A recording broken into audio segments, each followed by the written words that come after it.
YouTube? Welcome back to Scents of South Jersey with me, Kellen, for another fragrance video. Today's going to be part 4 of our 4 forgotten fragrances, where I kind of pick 4 fragrances. We're going to list them in a row, no particular order in terms of which one's better or not, but these are more rare fragrances. They're vintage, they're discontinued, they're harder to get.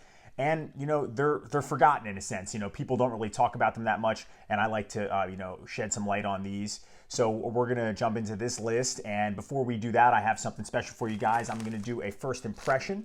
I got a package of samples here from McBag. He is the gentleman on eBay and Instagram that I get all of my vintage fragrance samples from, but I wanted to check out Polo Explorer. So we're going to spray some of that on and then go throughout the list and then come back to it at the end of the video.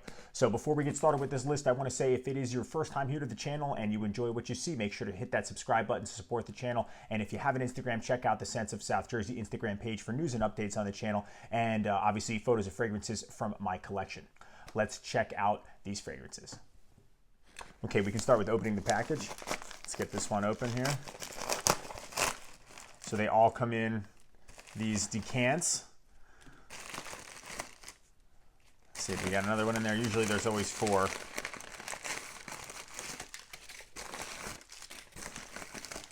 Yes, we do.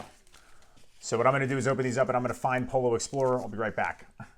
All right, now that I've gotten it out of the packaging here, you can see Polo Explorer. So I believe this was a 2007 release. So what I'm going to do, I'm going to spray it on my hand. I've never smelled it before. I'm debating picking up, the scent, the body line, and of course the fragrance. So I wanted to try it. So I'm just going to tell you guys, what I think it smells like, if I could pick up on any notes, if it reminds me of anything else. So I'll spray it on now.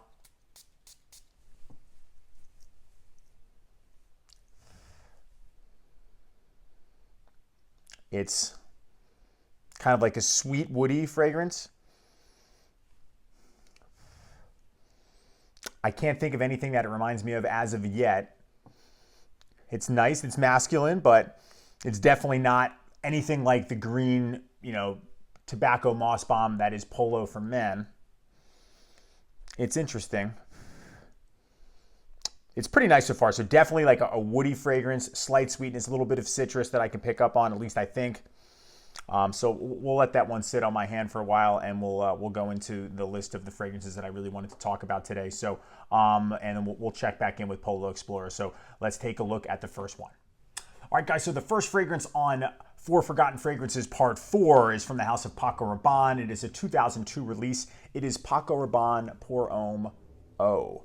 So this is an aromatic fougere, but it's an awesome summer aromatic fougere. This stuff is cooling to the skin. It's light. It's like a toned down version of the original Paco Rabanne Pour Homme. Now, I don't know if any of you guys have seen my older review of Sport de Paco Rabanne that came out, I believe, in the 80s. Discontinued, hard to find. This is better than that. This is a lot better than that, and I think it smells a little bit closer to the original, but just a updated version, a little bit more modern, but 2002, so it's not like sweet or anything like that. It's very herbal, herbaceous. It's got notes of lavender, lemon, bergamot, and basil and vetiver, and then incense, oak moss, and amber. So that combination really has a nice, fresh, uplifting, brisk opening, and then, it dries down and has an ever so slight sweetness to it. This stuff is great, and you can still get this cheap too. I got this gift set on eBay with the body wash, $40. I thought that was a really good deal. Way less than some of the other fragrances that are on this list. And this lasts and lasts and lasts. This lasted over a full work day for me. I smelled it on my way home. I made sure to give all these fragrances some wear, but this one is really nice. The opening is very unique. I've never smelled it. It's very herbal. It's almost like an Italian herb shake that you put on food, and then it really comes into its own with the citrus, and then it dries down to like the oak moss. It's green, but it's not as green. The opening isn't as sharp as the original. That opening that I love in the original, this is like a toned down version of it, but perfect for the high heat, warm weather. This stuff is awesome. Definitely check it out. The 2002 release, Paco Rabanne Pour Homme Eau. All right, guys, the second fragrance on this list is from the niche house of Atkinson's. It's the 1985 release, Rockford. So I found out about this fragrance just from a picture on Instagram. I was like, what is that? What is that bear? Look at that box. It's got some polar bear, Rockford, that old lettering. You can see what this is here. This is an eau de toilette, 50 ml. It's classified as an aromatic fragrance for men. Some of the notes include bergamot, lemon, lavender, has mace, vetiver, and then an amber, tonka wood, musk, and sandalwood. But for me, this scent, I sprayed some on a tester strip, is citrus, vetiver, amber, and then vetiver.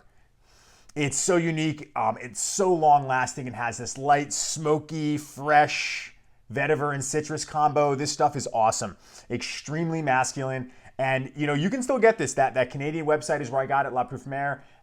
That place is known to have a lot of vintage fragrances. So I really think that this one smells like a high-end Malizia Uomo. I don't know if anyone's seen that review I did way back on a really cheap Italian drugstore cologne, the Malizia Uomo Vetiver. That one is very similar to this, but this is just that on steroids, really amped up. They have a body line.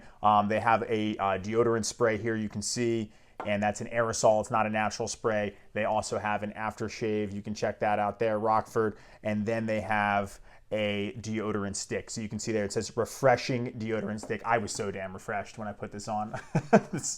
And you can see it's blue there. So very, very, very 80s verbiage and packaging for this first fragrance too. We'll take it off. You can see kind of has a, surprising for Atkinson's, kind of has a cheap looking sprayer there. But decent distribution. And it smells, it's the vetiver. This is probably best in fall, winter, spring. But if you did light application in the summer, you probably could rock this. It definitely seems more like a nighttime scent. But girlfriend really liked it, so that was a huge plus. She said it smelled great. I really enjoy it, and it's just a unique fragrance that somehow was lost to time. So Rockford by Atkinson's, 1985. All right, so the third fragrance on this list is from 1998 from the house of Davidoff. Probably the only Davidoff fragrance I like so far from what I've tried, because you guys know how I feel about Cool Water and Zeno. So this is the 1998 Woody Floral Musky Release Good Life. Davidoff Good Life. Look at that bottle too, so you can see the aftershave. I'll show the whole body line is exactly the same, except this is a splash versus the spray here too. So this scent, we'll spray some on. Great distribution, is a great sprayer. Is very fresh, very clean, very uplifting. And there's some unique notes in here, melon being in the top note. And I think that's one of the distinct notes that you can really pick up on. There's grapefruit, there's, it's a citrus, kind of burst, and then it dries down to kind of like a spicy, slightly green, but clean, woody dry down. And there's some florals in there as well too. This stuff, performance-wise, I noticed didn't last as long as I would have liked it to, especially for what the price is being asked for this fragrance here, because you really can't find it anywhere except on eBay. But apparently this one and the next fragrance are more or less not so much forgotten, but more so rare. So why this one was discontinued, I don't understand. I mean, they're still making Cool Water, which is as basic as you can get. A lot of people love it. I'm not a fan, but that's fine. But this one is perfect for warm weather, perfect for spring, perfect for summertime. The heat, it definitely will perform better, I think, in the heat. But it's got some aquatic vibe to it too. So the smelling it's just, you get citrus burst, but the melon is a distinct note. I think it's a very unique note breakdown. And then it has just kind of like just a fresh aquatic feel to it as well, despite it being a light green fragrance.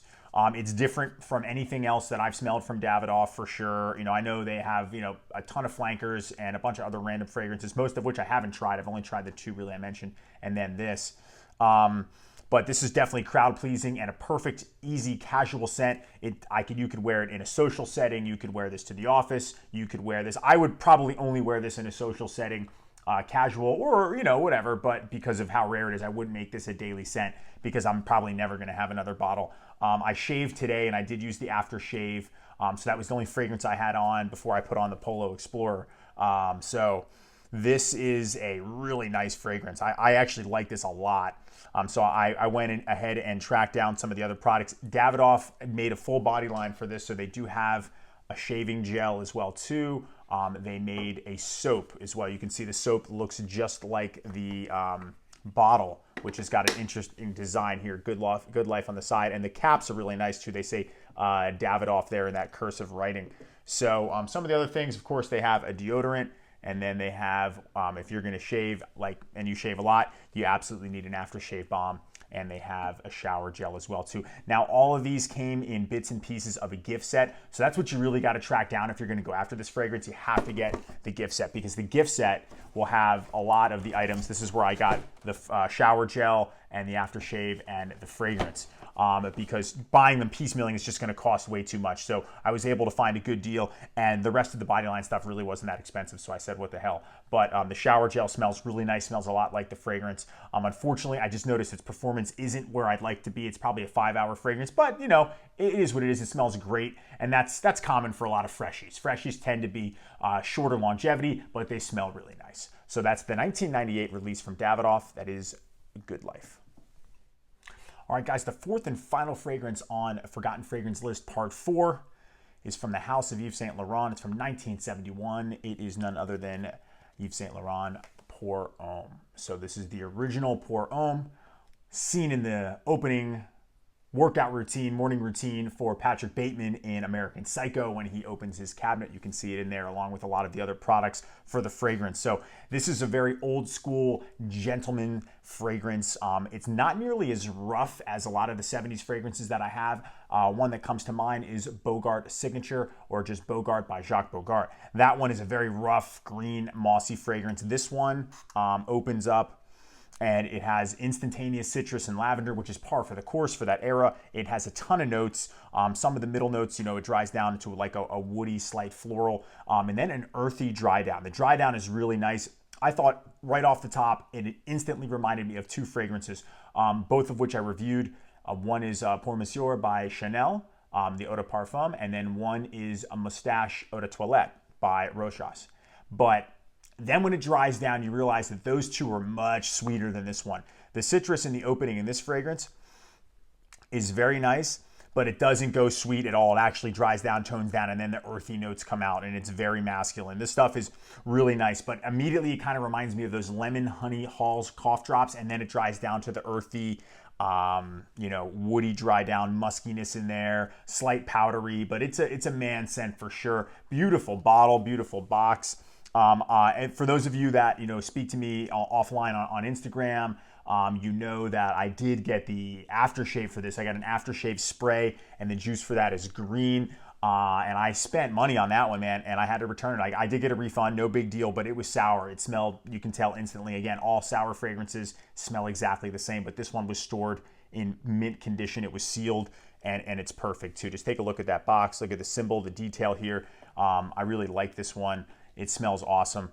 So all I have is this. The body line on this is very hard to find and extremely expensive, so I don't even know if it's worth it, but having the fragrance absolutely is. So this one is really nice. This you could wear definitely, I would say fall, winter, spring. It might be slightly heavy for the summer, but again, light application. There's the citrus in there, kind of gives me the feel that it is an all year round fragrance, but the dry down is sort of powdery, sort of earthy, and musky all at the same time. And, it wears a little heavier than, say, the other two that I had mentioned, Pour Monsieur and Moustache EDT, especially that one. That one's performance is like an hour and a half. Smells great, terrible performance, but that doesn't matter. Back to this one, this fragrance is really nice. Happy to have it. Really hard to find anywhere but eBay. That's where I got this and Good Life. I looked, you don't really have gift sets for this. It's just individual bottles for sellers. But if you can track this one down, definitely do it. It's a must-have. I'm glad to have it. This one and Chorus obviously are my two favorite fragrances from the line. Chorus being the best, and this one, and Rive Gauche of two. But I'm happy to have it. This is the one that I was looking for, and that's why I wanted to include it again. Not so much forgotten, this fragrance, but just rare and hard to find. But it smells great, and it's one that I'm really happy to have. All right, so those were my 4 forgotten fragrances for the 4th edition of this series. Let's check back in with Polo Explorer. So, looking for the decant. I think I set it aside, but I know what this reminds me of. It reminds me of Jacques Bogart's Riviera Nights. That's exactly what it smells like. If you can get that, it's like 15 to 20 bucks. Way less money than Polo Explorer. I think I was talking to McBag about this one, and he made a pretty good point. He said that it smells good, but if it wasn't discontinued, it might just be just another fragrance. because the discontinued kind of makes it a little bit mysterious, and that will obviously drive the hype, or obviously the cost too, as we've seen with other fragrances up. But it smells good. It's nothing that I think is worth the cost that they're asking for this one. I may end up picking it up anyway if I'm going to finish the sample, wear it, but as of right now, it reminds me a lot of Riviera Nights, which I have a huge bottle of anyway. The dry down to me is the same. From my first impression, true first impression, that's just what comes to mind right off the top of my head. Smells nice, but Jacques Bogart, Riviera Nights did the same thing for much less. All right, guys, that'll do it for me. Thanks so much for watching. Thanks so much for hanging out with me. I want to hear from all of you in the comment section. Do you own any of these fragrances? Have you tried any? Again, we were looking at Paco Rabanne Pour Homme Eau, Rockford by Atkinson's, Good Life by Davidoff, and Yves Saint Laurent's Pour Homme by YSL. So I would love to hear from you guys. Like I said, in the comment section, make sure to like, comment, subscribe, do all that good stuff. Thank you again for watching. I really appreciate it, and I will see you all in the next video. Take care.